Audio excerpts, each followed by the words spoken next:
राजा चंदूलाल को संवाद भाग 7। सतगुरु सुखराम जी महाराज ने दिन हो जीवा तारण जाज ने दिन हो मोक्ष रे मालका ने खमा गणी केवली भगवंता ने खमा गणी। राम सभा में राम राम महाराज। तो छठे भाग में महाराज फरमा रहे हैं कि हे राजा दीजे मन संतन के ताई लीजे वेद ब्रह्म को माई करता हो ये भजन सो कीजे आशा त्याग करता रीजे। महाराज फरमाते हैं हे राजा इस मन को संतों के में लगाओ और उनसे लीजिए वेद ब्रह्म को माई, उनसे ब्रह्म का वेद लीजिए, करता होकर भजन कीजिए और भजन करने के बाद उसकी आशा त्याग के अकर्ता रहिए। अकर्ता यानी उसका भजन के फल की कामना नहीं करना। हे राजा संतों के ज्ञान को मन से धारण करो। ये संतों को मन देते हैं और हृदय में ब्रह्म प्राप्ति का ज्ञान धारण करो। यदि करना है तो भगवान परमात्मा का भजन करो। सब आशाओं को छोड़कर अकर्ता रहो, यानी वापस कामना मत करो। हे राजा जागे ज्ञान उदय कर बाई सो जाय समाध लगाई। हे राजा जागो ज्ञान उदय कर भाई, ज्ञान के अंदर सावधान होकर जागते रहो। सो जाए समाध लगाई, विश्राम करना है तो समाध लगाओ। 84 की शर्म रखाओ लजिया काड कुलक्ष गमाओ। 84 में जाने की है राजा शर्म करो, लज्जा को काट कर कुलक्षण है उनको हटाओ। हे राजा हृदय में ज्ञान धारण करो और हृदय में ध्यान करना ही जागना है, यानी सावधान होना है। सता समाधि में रहता है वहीं विश्राम करना है। 84 में नहीं आना पड़े ये शर्म रखो। कुलक्षणों को छोड़ना ही लाज यानी शर्म रखनी है, लज्जा रखो। राजा कहता है ओ स्वामी जी आ तो बात जोग की होई। ओ स्वामी जी आ तो बात जोग की होई। गृहस्थ सुन सजे नहीं कोई। त्यागे जगत ग्रहवन में जावे से जोगी वहाँ पद को पावे। राजा कह रहे हैं ओ स्वामी जी ये बात तो जो जोग धारण करते हैं संत बनते हैं उनकी होती है, ऐसा गृहस्थियों से निभ नहीं सकता। जो जगत को ग्रह को त्याग कर परिवार को त्याग कर वन में जाते हैं वो ही जोगी उस पद को पाते हैं। राजा का ऐसा मानना है। राजा ने कहा वो स्वामी जी ये बात योगियों की है, गृहस्थ से इनकी साधना नहीं होती है। गृहस्थ को छोड़कर जो योगी वन में जाते हैं उनको ही इस पद की प्राप्ति होती है। तो महाराज फरमाते हैं हे राजा जोगी मोक्ष मोक्ष नहीं जावे, ने छे जब तब जवरो खावे, जंगल गया मोक्ष जे होई, तो वन का जीव उड़े मिल सोई। महाराज फरमाते हैं कि हे राजा, जिसने जो धारण किया हुआ होता है वो मोक्ष नहीं जाते, नेछे जब तब उनको काल खाता है। जंगल गए जाने से अगर मोक्ष होता है तो वन के जीव सभी मोक्ष में जाते। महाराज फरमाते हैं कि राजा, योग की साधना करने वालों से मोक्ष में नहीं जाते हैं, निश्चय ही जब कभी काल के बस में हो जाते हैं। यदि जंगल में रहने से मोक्ष हो जाता तो जंगल के जीव मोक्ष में चले जाते। राजा कह रहे हैं, ओ स्वामी जीवन का जीव भेद नहीं जाने, राम राम मुख कबूहन आणे, ओ तो अर्थदाय नहीं आयो, बिन वन गया मोक्ष किम पावे। वो महाराज वन का जीव शब्द का भेद नहीं जानते हैं, वो मुख से राम राम कबू नहीं कर सकते।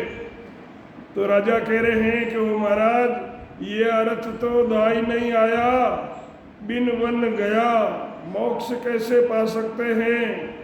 राजा ने कहा, हो स्वामी जी, वन में रहने वाले जीव शब्द का भेद नहीं जानते, वे कभी भी मुंह से राम नाम नहीं करते। ये बात राजा कह रहे हैं कि मुझे पसंद नहीं आई। बिना वन में गए मोक्ष की प्राप्ति कैसे हो सकती है। तो महाराज फरमाते हैं, हे राजा भजन वेद सत वो होई, घर अर वन सत नहीं कोई, भजन वेद का सुन इदकाराग्रे, त्याग दो ना सुन्यारा।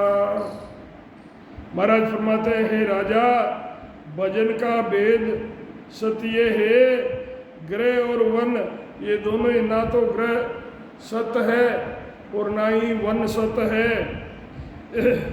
भजन वेद सुन इदकारा, इसमें खास चीज है जो भजन का भेद है। भजन का भेद सुन इदकारा, ये गृहस्थी और साध दोनों से न्यारा। जिसके पास सत्य शब्द के भजन करने का भेद है, उन्हीं के सत्य शब्द की जागृति होती है। महाराज फरमाते हैं कि हे राजा, वेद से भजन करना ही सत्य है, यही सही है, उसी का कार्य सुधरता है। वन ग्रस्त वे वन में रहना ये कोई सत्य नहीं है। ग्रस्त में रहो चाहे वन में, इसका कोई कारण नहीं है। भेद से भजन करने पर ही मोक्ष की प्राप्ति होती है। यानी जो सद्गुरु विधि से, सद्गुरु से शब्द लेकर सत्य शब्द की जो साधना करते हैं, उन्हीं के सत्य शब्द की प्राप्ति होती है, जागृति होती है। और जिनको सत्य शब्द जागृत होता है वही मोक्ष में जाते हैं। विश्वामित्र वन को जोगी, वाष्ट मुनि गृह संजोगी, आदि तपस्या गुरु को दीनी, एक पलक सतसंगत लीनी। विश्वामित्र जो है ये सिद्ध थे, धूणी तपने वाले। तो इन्होंने वशिष्ठ मुनि को इनको गुरु बनाया। जब गुरु बनाया तो आदि तपस्या गुरु को दीनी। विश्वामित्र जी को 400 साल की तपस्या दी, बदले में वशिष्ठ मुनि ने एक पल की सत्संगत विश्वामित्र जी को दी। तब विश्वामित्र जी ने कहा कि भाई मैंने तो 400 साल की तपस्या दी है और आपने एक पल की सत्संग दी है। तो वशिष्ठ मुनि ने कहा कि भाई ये तेरे 400 साल की तपस्या से बड़ी है, तो ऐसा कैसे हो सकता है? 400 साल की तपस्या एक तरफ और एक पल की सत्संग एक तरफ। तब वशिष्ठ मुनि ने कहा कि भाई भरोसा ना हो तो न्याय कराओ। तो वहाँ से ब्रह्मा विष्णु के पास गए तो उन्होंने कहा कि भाई इसका न्याय शेषनाग जी करेंगे। तो सभी मिलकर शेषनाग जी के पास गए तो साथ में विश्वामित्र भी थे। उनको देख के शेषनाग जी को समझ में आ गया कि विश्वामित्र किस काम से आ रहे हैं। तो उन्होंने देखते ही आवाज़ लगाई, जल्दी दौड़ के आओ, जल्दी दौड़ के आओ। शेषनाग जी के सिर पर जो पृथ्वी धारण कर रखी थी कि ये जा रही है, तो जो आधा होता है वो ज़्यादा हिबोड़े खाता है।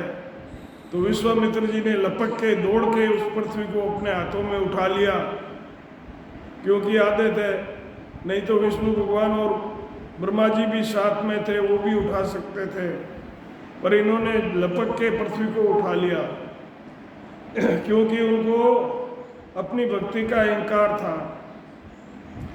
तब उठाने पर वो पृथ्वी हाथों में स्थिर नहीं हुई।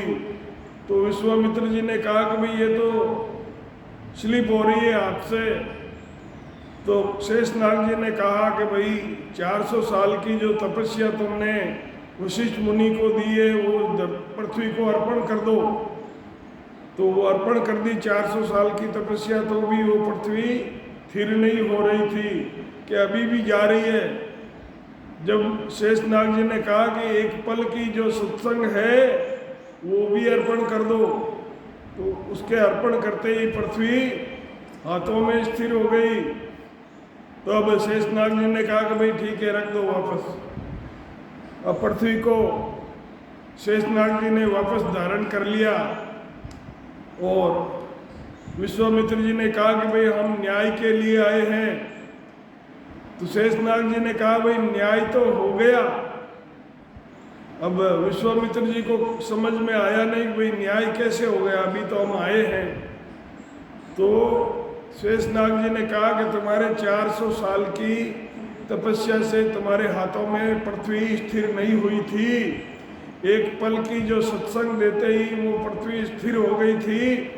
तो ये एक पल की सत्संग 400 साल की भक्ति से तपस्या से बड़ी है। विश्वामित्र जी वन के तपस्वी और वशिष्ठ मुनि ये गृहस्थी थे।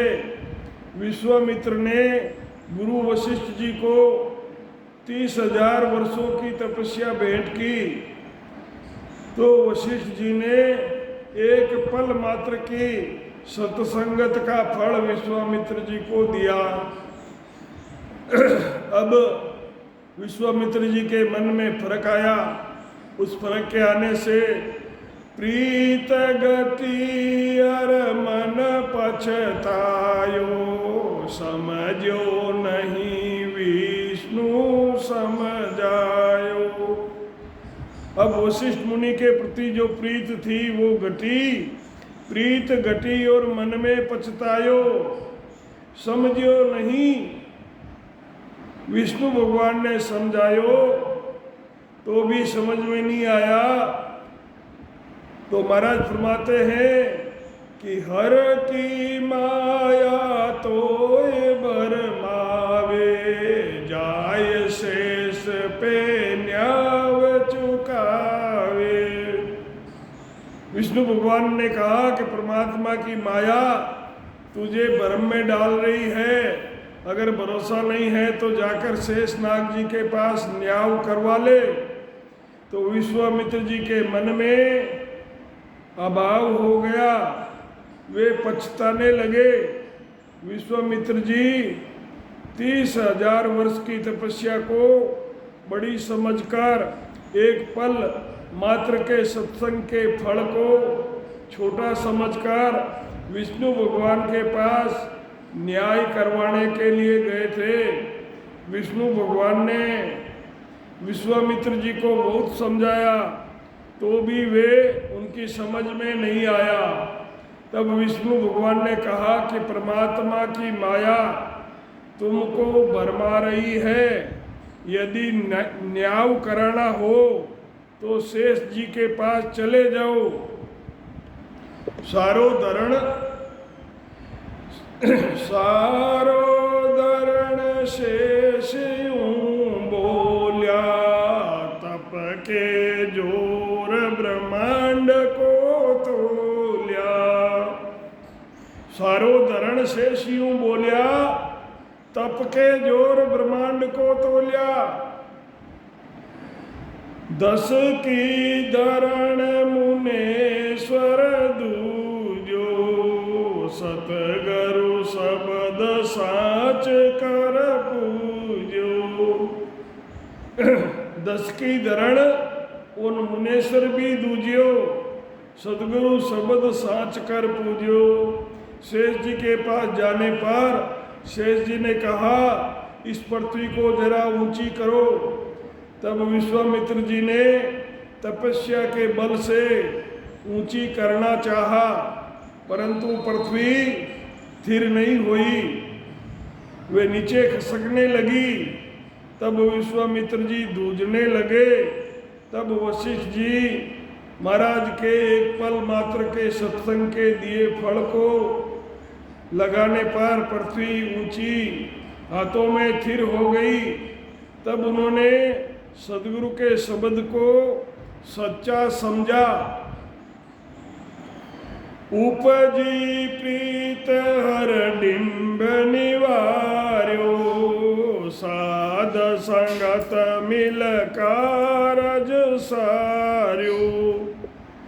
गृह में हूँ तो जनक वदेई, सुख देव जोगी परम स्नेही। उपजी प्रीत और डंब निवार्यो, साध संगत मिल कारज सार्यो। महाराज फरमाते हैं कि घर में हो तो जनक वदेई, राजा जनक गृहस्थी थे। घर में हो तो जनक वदेई, सुखदेव जोगी और परम स्नेही। उनके अहंकार का नाश होने पर परमात्मा के नाम में प्रेम हुआ। साध यानी शेष जी की संगत से उनका कार्य सुधर गया। राजा जनक विदेही थे, विदेही यानी शरीर से अलग थे। राजा जनक विदेही और गृहस्थी थे। सुखदेव जी वन में रहने वाले योगी थे।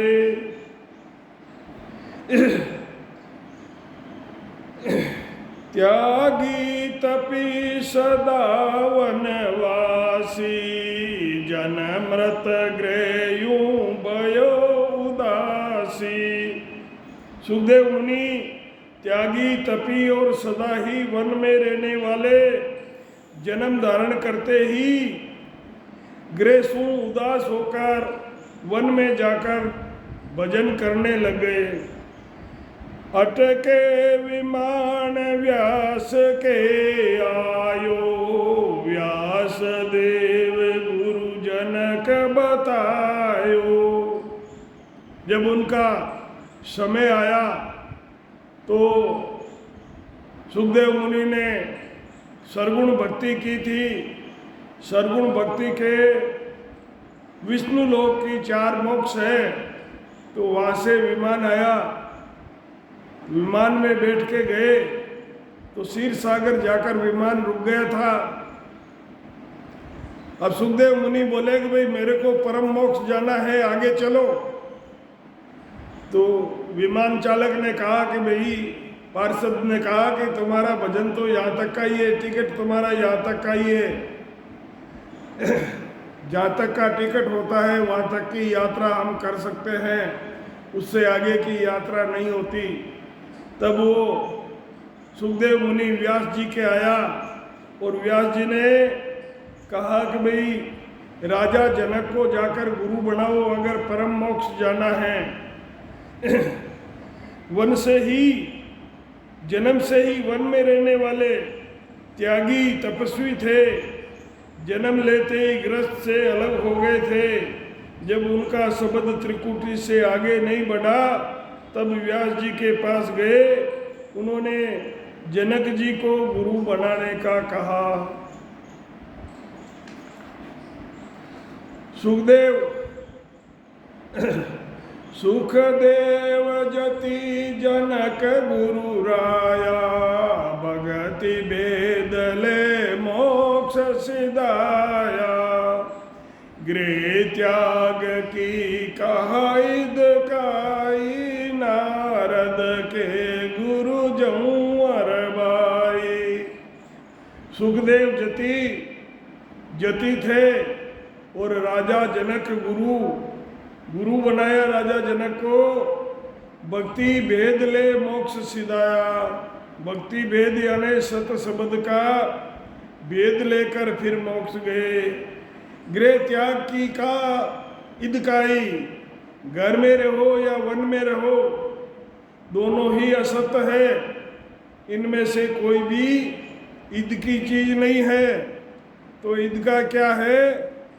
ईद का सत शब्द का भेद है।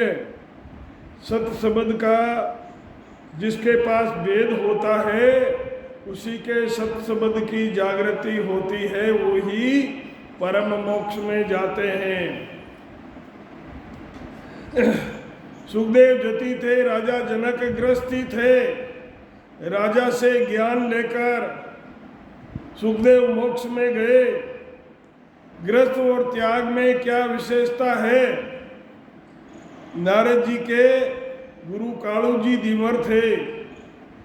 तो राजा अमरीश ऋषि दुर्वासा, वनवासी उगरे उदासा। दियो श्राप सुदर्शन बायो, उलटर चकर उसी के आयो। राजा अमरीश राजा थे और ऋषि दुर्वासा थे, ये वनवासी थे। और राजा ग्रेवदासा, इन्होंने राजा अमरीश को श्राप दिया, सुदर्शन चलाया। सुदर्शन उनकी परिक्रमा करके वापस दुर्वासा ऋषि के ही गया।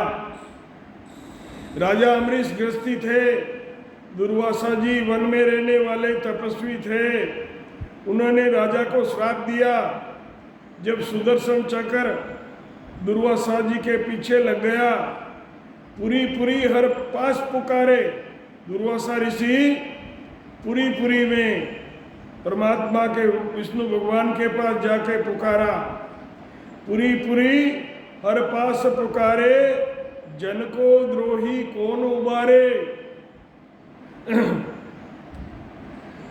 पुरी हर पास पुकारे, जन को द्रोही कौन उबारे। तो विष्णु भगवान ने कहा, जाओ ऋषि राजा के पासा, बकसे चूक मिटे बहुत त्रासा। विष्णु भगवान ने कहा कि हो महाराज, राजा के पास जाओ, वो ही तुम्हारा गुनाह माफ करेंगे, क्षमा करेंगे। बक्से चूक और ये जो त्रासना है ये मिटेगी। तब दुर्वासा जी कैलाश में ब्रह्मा जी के लोक में, वे विष्णु लोक में भगवान के पास वैकुंठ में गए और सुदर्शन चक्र से अपनी रक्षा की प्रार्थना की। भक्तों से द्रोह करने वालों की रक्षा कौन कर सकता है? जो भगवान के भगत हैं उनसे जो द्रोह करते हैं तो उनकी रक्षा कौन कर सकता है। तब विष्णु भगवान ने ऋषि से कहा कि आप राजा के पास जाओ, वो ही तुम्हारी गलतियों को माफ कर सकते हैं और तुम्हारी रक्षा भी वो ही कर सकते हैं। मैं जन्मे रे माई भगवत भगता में अंतर को नाई।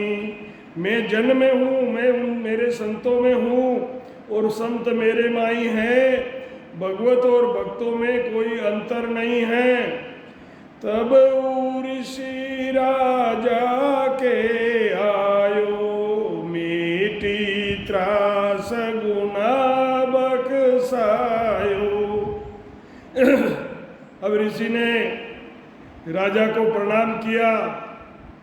तब राजा ने उन्हें क्षमा करके राजा ने भी उन्हें प्रणाम किया और उनका गुनाह बख्श दिया।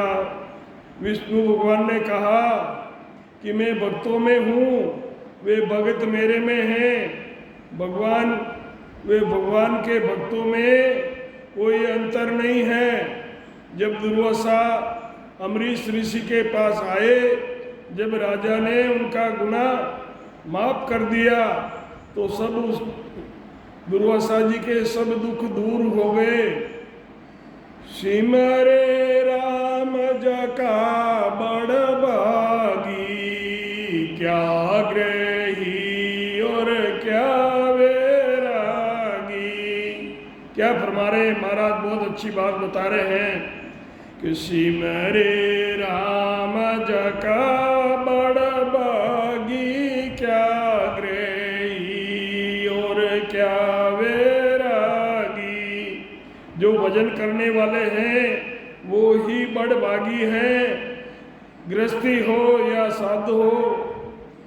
और एक जांजली ऋषि नामा, तुलादार बण्यो गृहदामा।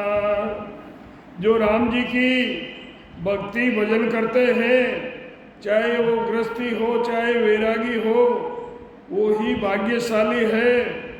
एक जांजुल नाम के ऋषि थे, वे एक तुलाधार नाम का वैश्य यानी महाजन गृहस्थी था। वन में जोग लगाई ताली, मन पवना थिर किया कपाली। वन में जोग लगाई ताली, वहाँ जाकर वन में भजन करने लगे। मन और श्वासा को कपाल में स्थिर कर लिया। खुलियो ध्यान गर्भ मन आयो, सुर नर पखी सरावे बाण्यो। जब उनका ध्यान खुला, एक युग उन्होंने तपस्या की, ध्यान खुला और आँख खोलते ही सामने पेड़ पर एक चिड़िया बैठी थी, उस पर नज़र पड़ी और नज़र पड़ते ही वो चिड़िया भस्म होकर ख़त्म हो गई। अब उसको अहंकार हो गया। जांजुली ऋषि ने वन में योग की साधना करके वे मन को स्थिर करके श्वासा को ब्रह्मांड में चढ़ा लिया। उनकी समाधि खुलकर ध्यान हुआ तो उनका गर्व यानी अहंकार हो गया कि मेरे बराबर समाधि लगाने वाला दूसरा कोई नहीं है। परंतु देवता, मनुष्य, पक्षी तुलाधार वैश्य की भक्ति की सराहना करते थे। जब तपसी काशी चल आयो, तुलाधार घर बैठो पायो। जप तप जोग तजाय विमाना, तुलाधार को चीन्यो ज्ञाना। जब जांजुली ऋषि काशी में आए तो तुलाधार वैश्य अपने घर में बैठा मिला। तब उन्होंने जप तप और योग की साधना का अभिमान छोड़कर तुलाधार का ज्ञान धारण कर लिया। सतगुरु सुखराम जी महाराज ने दिन हो जीवा तारण जाज ने दिन हो, मोक्षरे मालका ने क्षमा गणी, केवली भगवंता ने क्षमा गणी। राम सभा में राम राम महाराज, सभी सत्स्वरूपी महापुरुषा ने दिन हो। आप सभी राम स्नेही भाई बहना ने राम जी राम सा राम।